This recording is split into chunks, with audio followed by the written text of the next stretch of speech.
스몰 윈, 신동선 지음, 해나무. 재능은 타고나는 것일까? 재능이란 무엇인가? 쉽게 무언가를 할 수 있는 능력. 같은 연습을 했을 때 더 많은 성과를 내는 능력을 말한다. 많은 사람들은 재능을 말할 때 타고났다는 말을 함께 쓴다. DNA 속에 무엇인가가 작동했다고 생각한다. 유전, DNA, 염색체.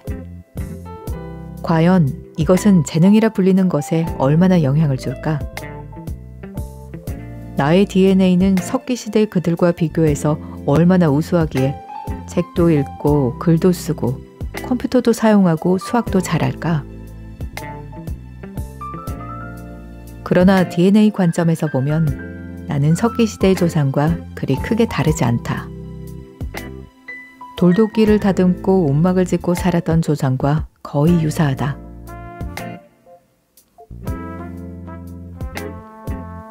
모차르트는 세기의 신동으로 널리 알려져 있다.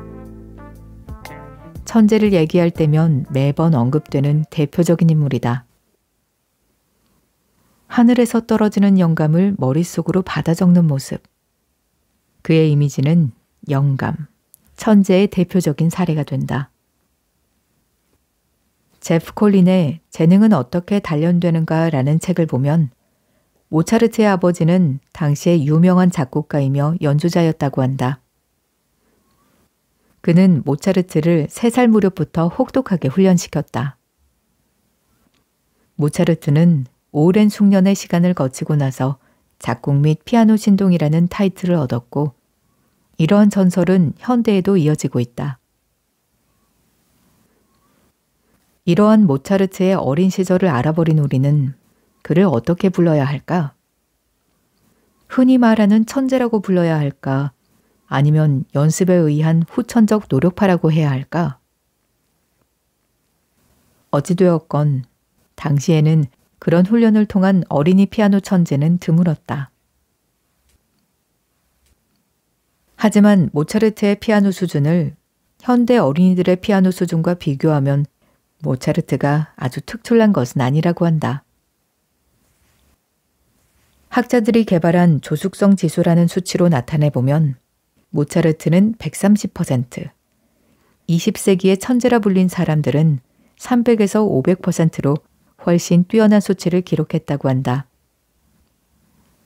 200년 만에 피아노 치는 DNA가 진화했을까? 아니면 특별한 피아노 유전자가 변이를 일으켜서 전 세계적으로 피아노 수준을 업그레이드 시켰을까? 답은 문화 또는 피아노 치는 교수법의 변화에서 찾을 수 있을 것이다.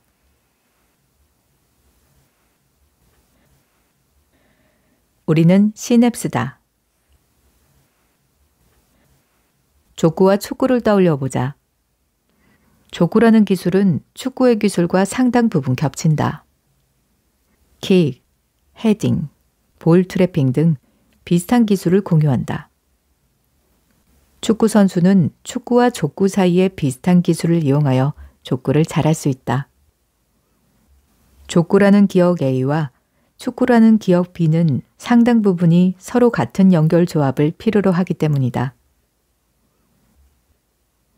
야구 선수 중에 투수 출신은 힘들이지 않고도 골프를 잘 친다고 한다.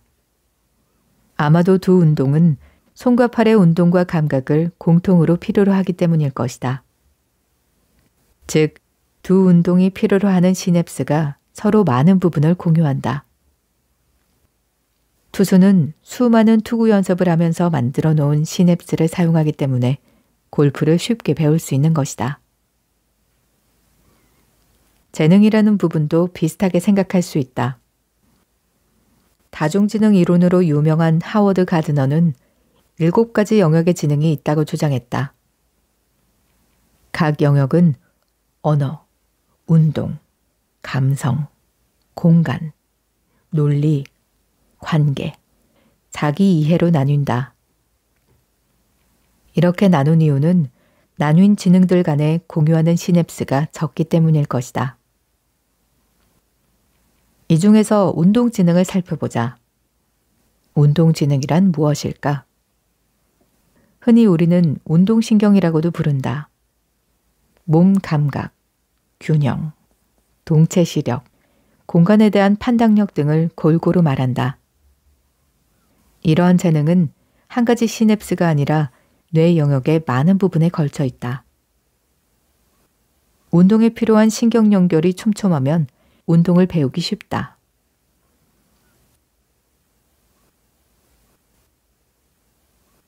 하지만 반대로 특정한 운동을 열심히 연습하고 기량을 익히면 관련 영역의 운동신경들이 촘촘해지고 단단해진다.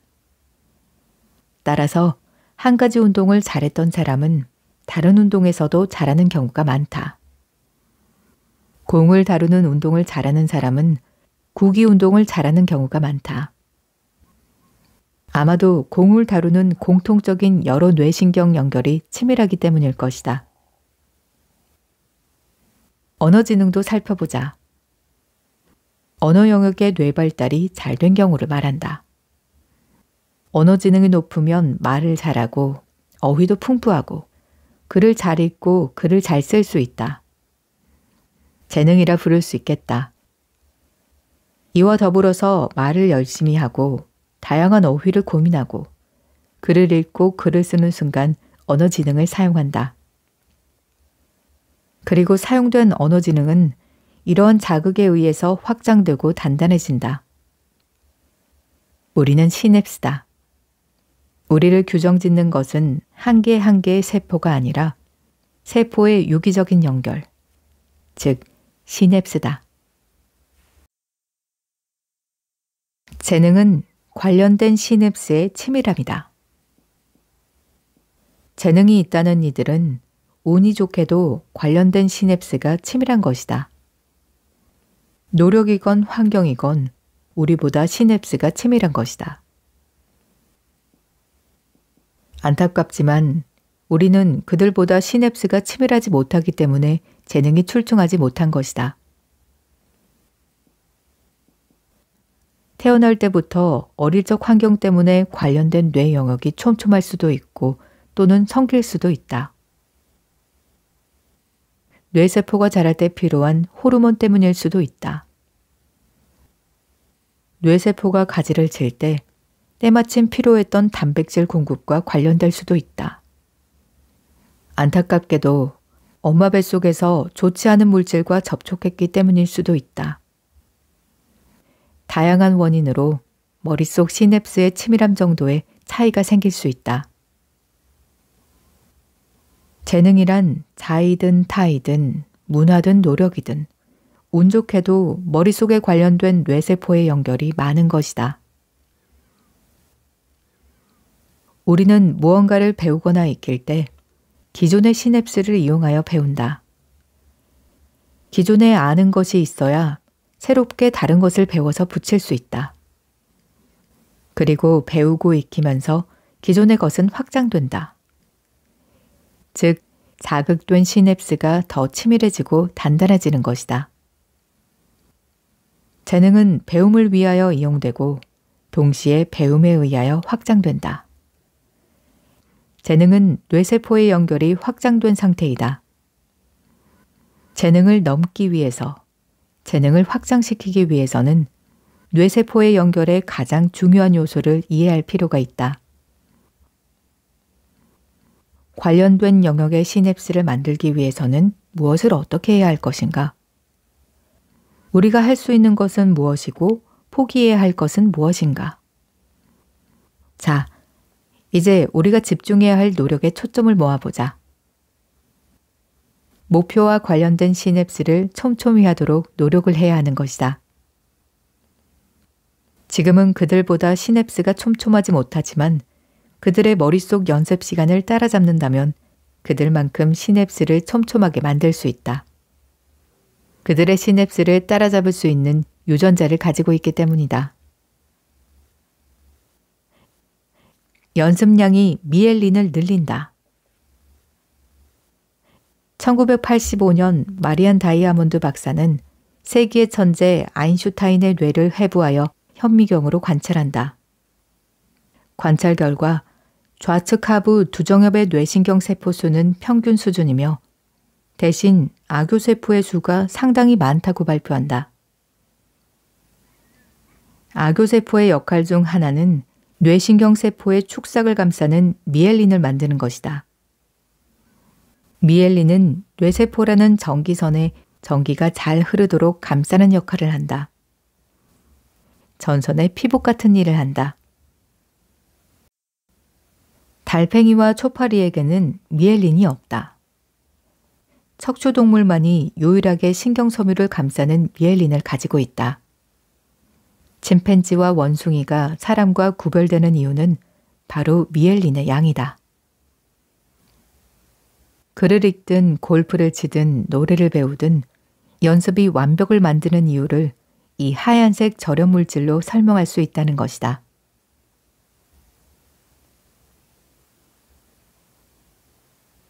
얼마나 자주 자극을 줘야 하는가? 꾸준히, 자주, 주기적으로. 연습은 어떻게 해야 하는가? 느낌이 오는가? 연습은 꾸준히, 여러 날에 걸쳐서 자주자주 해야 한다. 머릿속에 남는 연습은 하루에 몰아치기로 하는 연습이 아니다. 꾸준히, 자주, 주기적으로 연습해야 한다. 매일 꾸준히 연습하라. 매일 꾸준히 하는 연습은 장기 기억으로 갈 확률이 높아진다. 연습의 기본은 약점을 찾고 피드백을 만들어서 반복을 유지하는 것이다. 이때 목표를 잘게 쪼개는 것이 중요하다. 한 가지 약점을 파악하고 피드백을 만들어서 반복을 한다. 원하는 시냅스가 생성되었다면 다음은 또 다른 약점을 잡고 피드백을 받으면서 반복해야 한다. 또 다음은 무엇인가? 또 다른 약점을 잡고 피드백을 받으면서 반복량을 채워나가야 한다.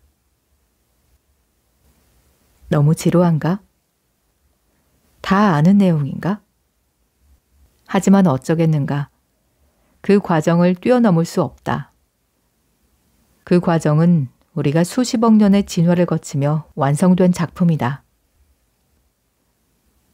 더불어 왜 반복해야 하는지 알고 연습하는 것은 중요하다. 이를 알아야 응용이 가능하기 때문이다. 그리고 이러한 과정을 꼭 거쳐야 한다는 것을 인정하는 것도 중요하다. 동물의 모든 학습 과정에 반복이 필요하다는 것을 인정해야 제대로 고민하게 된다. 반복하지 않고 배우는 것을 고민하는 것이 아닌 더 자주, 더 효과적으로 반복하는 것을 고민하게 된다. 고민의 초점이 달라지기 때문이다.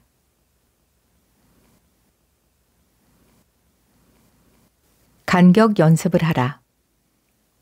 연습과 연습 사이는 10에서 20분 정도의 간격이 있으면 장기 기억으로 갈 확률이 높아진다.